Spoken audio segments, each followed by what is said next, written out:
Good evening to all, welcome to SJK academy guys. Previous lecture जो हमारा था वो हमारा रिलेटेड था अपना जो यूनिट नंबर 10 है एंटरप्रेन्योरशिप UGC मैनेजमेंट की, उसके एक सब पार्ट से रिलेटेड था जो था हमारा बिजनेस प्लान। बिजनेस प्लान में हम जो भी प्लान है जिसको हम एग्जीक्यूट करने वाले हैं हमारे न्यू बिजनेस के अंदर, उसके लिए हमारे प्लान के लिए प्लान में जो भी आइडियाज है, कॉन्सेप्ट्स हैं, उसकी हम डिफरेंट काइंड ऑफ टेस्टिंग करते हैं ताकि हम चेक कर पाएं कि जो हमारा आइडियाज हैं, कॉन्सेप्ट्स हैं, वो कितने फिजिबल हैं, कितने रियलिस्टिक हैं।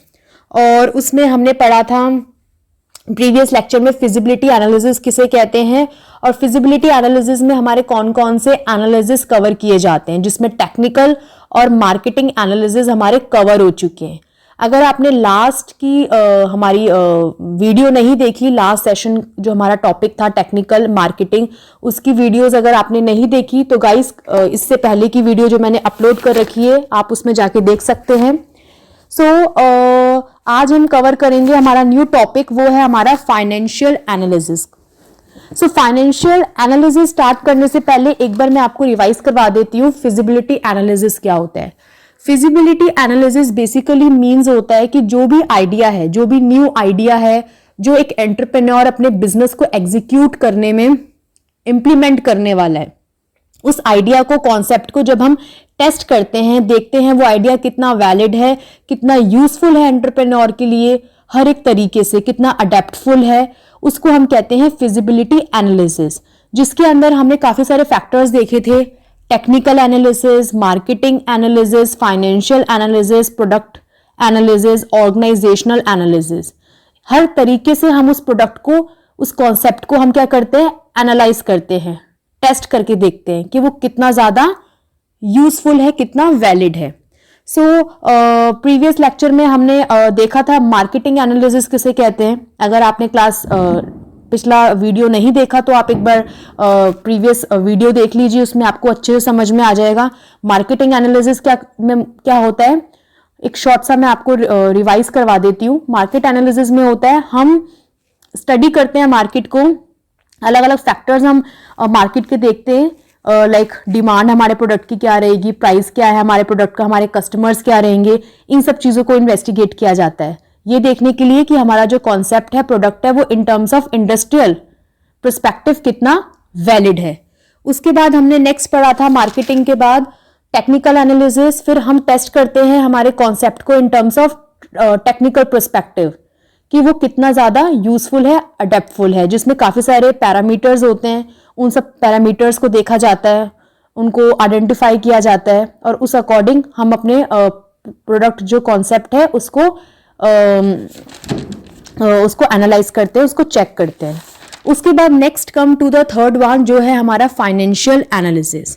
सो गाइस बेसिकली फाइनेंशियल एनालिसिस मतलब क्या होता है, जब भी हम आइडेंटिफाई करते हैं लाइक कितना फंड हमको चाहिए, जो नया बिजनेस हम स्टार्ट करने जा रहे हैं, how much fund we are required. So वो हम देखते हैं, हम जो प्रोडक्ट है, जो कॉन्सेप्ट है, जो हम स्टार्ट करने जा रहे हैं, न्यू बिजनेस जिसके लिए हम आगे एस्टैब्लिश करने जा रहे हैं, जिस भी प्रोडक्ट के लिए, इन टर्म्स ऑफ मनी हम कितने स्टेबल हैं, कितना वो कॉन्सेप्ट हमारे लिए यूजफुल है फाइनेंशियल पर्सपेक्टिव में, वो हम पढ़ते हैं फाइनेंशियल एनालिसिस के अंदर। इसमें हम काफी सारे पॉइंट्स देखते हैं। सबसे पहला है cost of land and building. इसमें हम डिटरमाइन करते हैं इस फैक्टर में कि कितनी कॉस्ट हमें लैंड और बिल्डिंग को एक्वायर करने में लगेगी on the basis of availability of funds. हमारे पास जितने फंड्स अवेलेबल है, मान लो हमारे पास 20 लाख है, अब हम सबसे पहले क्या करेंगे, हम आइडेंटिफाई करेंगे हमारी कॉस्ट कितनी लग रही है लैंड एंड बिल्डिंग एक्वायर करने में।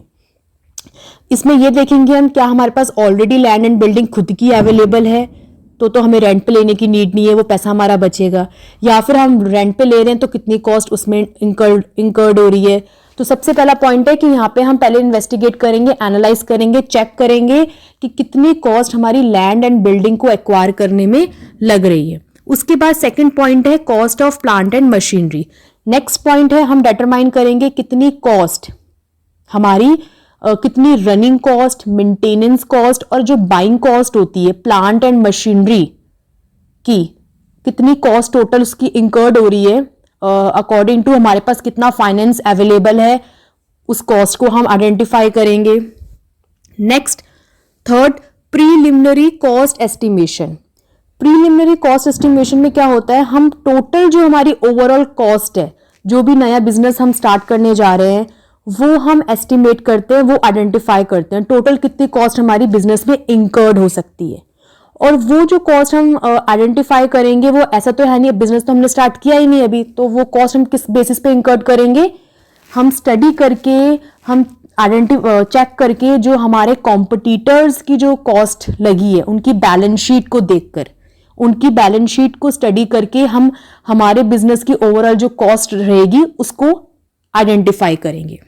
ठीक है, प्रीलिमिनरी कॉस्ट एस्टिमेशन मतलब टोटल कॉस्ट एस्टिमेट करेंगे, कितनी कॉस्ट लग रही है हमारे बिजनेस को स्टार्ट करने में ऑन द बेसिस ऑफ हमारे कॉम्पिटिटर्स की कितनी कॉस्ट लगी थी, उनकी बैलेंस शीट हम देख लेंगे, उससे हमें पता चल जाएगा, अंदाजा हो जाएगा एक रॉ एस्टिमेशन। नेक्स्ट है कॉस्ट ऑफ प्रोडक्शन। अब कॉस्ट ऑफ प्रोडक्शन में क्या करते हैं, हम डिटरमाइन करते हैं हमारी कितना कॉस्ट प्रोडक्शन में लगेगा, और वो हम कैसे पता करते हैं, हम हमारे जो कॉम्पिटिटर्स हैं उनकी बैलेंस शीट देखते हैं, उनके कैश फ्लोज देखते हैं, जो उन्होंने अपना बिजनेस उनका चल रहा है एग्जिस्टिंग, उस अकॉर्डिंग हम खुद का एक एस्टिमेशन फिगर बनाते हैं कि हमारी कितनी कॉस्ट प्रोडक्शन में लग सकती है। कॉस्ट ऑफ प्रोडक्शन यहाँ पे हम फाइनेंशियल इन्वेस्टिगेशन जो हमारी है उसके अंदर हम वो आइडेंटिफाई करते हैं। उसके बाद नेक्स्ट पॉइंट है प्रोविजन कंटेंजेंसीज। कंटेंजेंसीज, प्रोविजन कंटेंजेंसीज का मतलब होता है गाइज कि जब भी जो भी अनएक्सपेक्टेड एक्सपेंसेस होते हैं, कोई भी बिजनेस है, कोई भी अनएक्सपेक्टेड एक्सपेंस वहां पर इंकर्ड हो सकता है, कोई ट्रांसपोर्टेशन का हो सकता है, कोई ट्रेजेडी हो सकती है, तो उसका भी एक प्रोविजन मतलब एक कहते हैं ना saving amount, contingencies unexpected events को, एक्सपेंसेस जो होते हैं उनको मीट करने के लिए सेव करके रखना पड़ता है कि कभी भी बिजनेस में कोई अनसर्टेनिटीज होंगी, सो वी कैन, ऐसा तो है नहीं कि हम खाली पॉकेट होके बैठ जाए, तो हमें एक अमाउंट सेव करके रखना पड़ता है अनएक्सपेक्टेड अनसर्टेनिटीज को मीट करने के लिए। तो वो चीज भी यहाँ पे डिटरमाइन करनी पड़ती है कि कितना हमें प्रोविजन, कितना हमें अमाउंट स्टोर करके रखना है फॉर द अनएक्सपेक्टेड जो भी खर्चे होंगे उस चीज को मीट आउट करने के लिए, उन खर्चों को मीट आउट करने के लिए। ठीक है, तो ये सारे हमारे कॉस्ट हैं, एक्सपेंसेस है, जो सारे हमें डिटरमाइन करने बहुत जरूरी हैं, क्योंकि उसी के बेसिस पे फिर हम देखेंगे कि हमारे पास फंड्स कितने एक्चुअल में अवेलेबल है न्यू वेंचर को स्टार्ट करने के लिए, और एक्चुअल में फिर फाइनेंशियल टर्म्स में हमारा जो कॉन्सेप्ट है वो इफेक्टिव है या नहीं है, वो चीज़ हम यहाँ पे चेक करेंगे। अब हमने डिटरमाइन कर ली सारी कॉस्ट ओवरऑल, हमारी जो लैंड एंड बिल्डिंग की कॉस्ट थी, प्लांट एंड मशीनरी की कॉस्ट थी, है ना, प्रीलिमिनरी जो हमारी टोटल ओवरऑल कॉस्ट थी पूरे ओवरऑल जो बिजनेस हमारा हम स्टार्ट करेंगे उसकी, अनएक्सपेक्टेड इवेंट्स में जो हमारे खर्चे होंगे। अब उन सारे और ये सारे जो हमने कॉस्ट डिटरमाइन किए वो किस बेसिस पे किए, सपना ड्रीम तो हमें सपना तो आ नहीं रहा, वो हमने डिटरमाइन किया ऑन द बेसिस ऑफ हमारे जो कॉम्पिटिटर्स हैं उनकी बैलेंस शीट्स को देख के, उनके कैश फ्लोज को देख के, पीएनएल अकाउंट्स को देख के। अब उस बेसिस पे हम खुद का एक फाइनेंशियल स्टेटमेंट्स क्रिएट करेंगे, हमारा जो नया बिजनेस है, नया वेंचर है, उसकी हम खुद की फाइनेंशियल स्टेटमेंट्स क्रिएट करेंगे, जिसमें हमारे कैश फ्लोज होंगे, फंड फ्लोज होंगे, प्रॉफिट एंड लॉस अकाउंट्स होंगे, वो सारा हम एक आइडिया जो स्टेटमेंट्स होते हैं वो क्रिएट करेंगे। और उसके बाद हम डेटा एनालाइजिंग करेंगे, वो पूरा ओवरऑल डेटा जो एनालाइजिंग होता है। ठीक है, फिर उस बेसिस पे हम देखेंगे कि जो भी आइडिया कॉन्सेप्ट हम आगे बिजनेस प्लान में ऐड करने जा रहे हैं वो फाइनेंशियल टर्म्स में कितना ज़्यादा हमारे लिए रियलिस्टिक, कितना ज़्यादा वैलिड और अडेप्टेबल है। ठीक है, अब अगर आप गाइज अरिहंत बुक ओपन करेंगे तो उसमें ये कंटेंट बहुत ज़्यादा कॉम्प्लिकेटेड फॉर्म में आपको दे रखा है, जिसमें आपको काफ़ी पॉइंट समझ भी आएंगे, नहीं भी आएंगे। तो उन सारे पॉइंट्स को मिला के मैंने एक शॉर्ट जो मेन स्पेसिफिक स्ट्रेट फॉरवर्ड जो पॉइंट्स होते हैं वो मैंने क्रिएट किए हैं। तो बुक से पढ़ने के बजाय अगर आप इन पॉइंट्स को मेन पॉइंट्स को भी रीड आउट कर लेते हैं, that are quite sufficient for your preparation perspective. Okay, so ये एक प्लस पॉइंट है कि आप मेरे नोट्स के थ्रू अगर प्रिपरेशन कर रहे हैं तो इसमें क्या है, आपको up to the mark points मिलेंगे।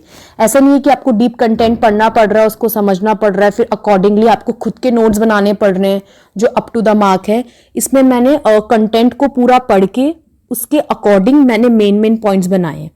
तो अरिहंत में अगर आप सारा ओवरऑल जितना भी कंटेंट है, फाइनेंशियल एनालिसिस देख लो, चाहे आप मार्केटिंग देख लो, उसमें उन्होंने प्रोसेस भी मेंशन कर रखे हैं सबके सब एनालिसिस के।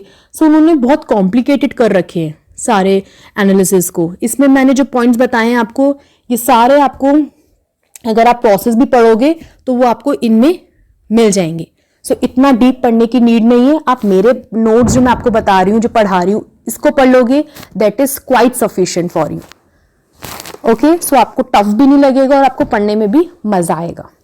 सो ये हमारा होता है फाइनेंशियल एनालिसिस जो हमने कंप्लीट किया, जिसमें हमने सारा कॉस्टिंग वगैरह देख ली, कितनी क्या लग रही है, हमारे पास बजट, हमारा फाइनेंस कितना है, उस अकॉर्डिंग हमारा आइडिया रियलिस्टिक है, एक्चुअल में हम उसको इम्प्लीमेंट करने के कैपेबल है या नहीं है। अब फाइनेंशियली भी हमारा जो प्रोजेक्ट है इट्स ओके, परफेक्ट है, यहाँ पे भी वो सक्सेसफुल हो गया। Then we come to the next part जो है हमारा प्रोडक्ट एनालिसिस। अब हम एक स्टेप आगे आएंगे। अब हम उस हमारा जो प्रोडक्ट है फिजिबिलिटी, उसकी फिजिबिलिटी एनालिसिस मतलब वही प्रोडक्ट को एनालाइज करेंगे कि किस हद तक हमारा जो प्रोडक्ट है वो हमारे कस्टमर्स को पसंद आ सकता है। ये भी एक टाइप का एनालिसिस है जो हमें करना पड़ता है एट द टाइम जब हम फिजिबिलिटी एनालिसिस कर रहे हैं। ठीक है, अब यहाँ पे हम क्या चेक करते हैं, हम चेक करते हैं डिग्री, किस हद तक हमारा जो प्रोडक्ट है वो हमारे पोटेंशियल कस्टमर्स को पसंद आ रहा है, वो उसके लिए अट्रैक्ट हो रहे हैं। ठीक है, सो इसमें बेसिकली दो क्वेश्चंस आते हैं। ये जो इन्वेस्टिगेशन होती है इसमें बेसिकली दो क्वेश्चंस आपको देखने को मिलेंगे। सबसे पहला है कि क्या कस्टमर हमारा प्रोडक्ट खरीदेगा, लेगा, are customers willing to purchase a product और सर्विस, क्या वो लेगा हमारा प्रोडक्ट। सेकंड क्वेश्चन हमारा आता है कि जो भी प्रोडक्ट और सर्विस हम अपने कस्टमर को प्रोवाइड कर रहे हैं, क्या उस पर हम एक अच्छा प्रॉफिट मार्जिन अर्न कर सकते हैं। तो बेसिकली ये दो पॉइंट्स हैं हमारे जो कि हम प्रोडक्ट एनालिसिस के अंदर देखते हैं। तो यहाँ पे हम 2 टाइप की रिसर्च करते हैं। प्रोडक्ट एनालिसिस के अंदर 2 टाइप की रिसर्च होती है। जैसे कि 2 क्वेश्चंस यहाँ पे थे कि क्या कस्टमर हमारा प्रोडक्ट खरीदेगा और अगर खरीदता है तो कितना प्रॉफिट हम अर्न कर सकते हैं। तो क्या कस्टमर हमारा प्रोडक्ट खरीदेगा, उसके लिए हम रिसर्च करते हैं। जब प्रोडक्ट लॉन्च करने वाले होते हैं हम मार्केट में न्यू प्रोडक्ट, उस टाइम या न्यू वेंचर हम स्टार्ट करते हैं, हम 2 टाइप की रिसर्च करते हैं। पहली है प्राइमरी रिसर्च और सेकंड है सेकेंडरी रिसर्च। अब ये जो रिसर्चेज होती हैं, टेक्निक्स होती हैं जिसमें हम कस्टमर सर्वेस करते हैं, मार्केट रिसर्च करते हैं, फोकस ग्रुप्स होते हैं जो कि हमारे, ये मैंने आपको मेथड्स बताए थे, है ना, आइडिया जनरेशन के सोर्सेज टेक्निक्स बताई थी प्रीवियस क्लासेस में। तो ये सारे रिसर्चेज होते हैं जिसको करके हम देखते हैं, ये डेटा कलेक्ट करते हैं हम कि कस्टमर हमारे प्रोडक्ट को लेने के लिए उत्सुक रहेगा, कितना वो हमारे प्रोडक्ट के लिए अट्रैक्ट होगा, उस चीज का डेटा हमें मिल पाता है। वो इंफॉर्मेशन हम गेन कर पाते हैं इन टेक्निक्स के थ्रू डेटा कलेक्ट करके। ठीक है, ये हो गया हमारा प्रोडक्ट सर्विस फिजिबिलिटी। उसके बाद last come to the next point जो है ऑर्गेनाइजेशनल एनालिसिस। हर टाइप से एनालिस करके देख लिया। प्रोडक्ट एनालिसिस के टर्म्स में हमारा प्रोडक्ट जो है फेवरेबल है। अब हम लास्ट इन्वेस्टिगेशन करते हैं हमारे प्रोडक्ट की। उसके बाद उसमें भी अगर हमारा प्रोडक्ट ओके है, फिर हम उस कॉन्सेप्ट को, आइडिया को हमारे बिजनेस प्लान में डॉक्यूमेंट्री फॉर्म में इंक्लूड कर लेंगे। इनमें से एक भी जगह अगर हमारा प्रोडक्ट लैक कर जाता है तो हम उसको अपने बिजनेस प्लान में ऐड नहीं करेंगे and we will look for some other investment. So last है ऑर्गेनाइजेशन एनालिसिस। ये जो है बेसिकली फोकस करता है, ये जो इन्वेस्टिगेशन होती है वो नॉन फाइनेंशियल रिसोर्सेज पे फोकस करती है। ध्यान रखना, focus on non financial resources, हमेशा ध्यान रखना। ठीक है, एग्जाम में भी पूछा जा सकता है कि इनमें से कौन सी ऐसी एनालिसिस है अपना फिजिबिलिटी एनालिसिस के अंदर जो कि नॉन फाइनेंशियल रिसोर्सेज पे फोकस करती है। So your answer will be organisational analysis. So organisational analysis में हम क्या देखते हैं, अब हम ऑर्गेनाइजेशन के टर्म्स में देखते हैं कि वो कॉन्सेप्ट कितना यूजफुल है। हम डिटरमाइन करते हैं कि जो भी प्रपोज्ड बिजनेस हम स्टार्ट करने जा रहे हैं उसके लिए हमारे पास सफिशिएंट नंबर में मैनेजमेंट एक्सपर्टाइज अवेलेबल हैं, एक्सपर्ट्स अवेलेबल हैं या नहीं हैं ऑर्गेनाइजेशन में।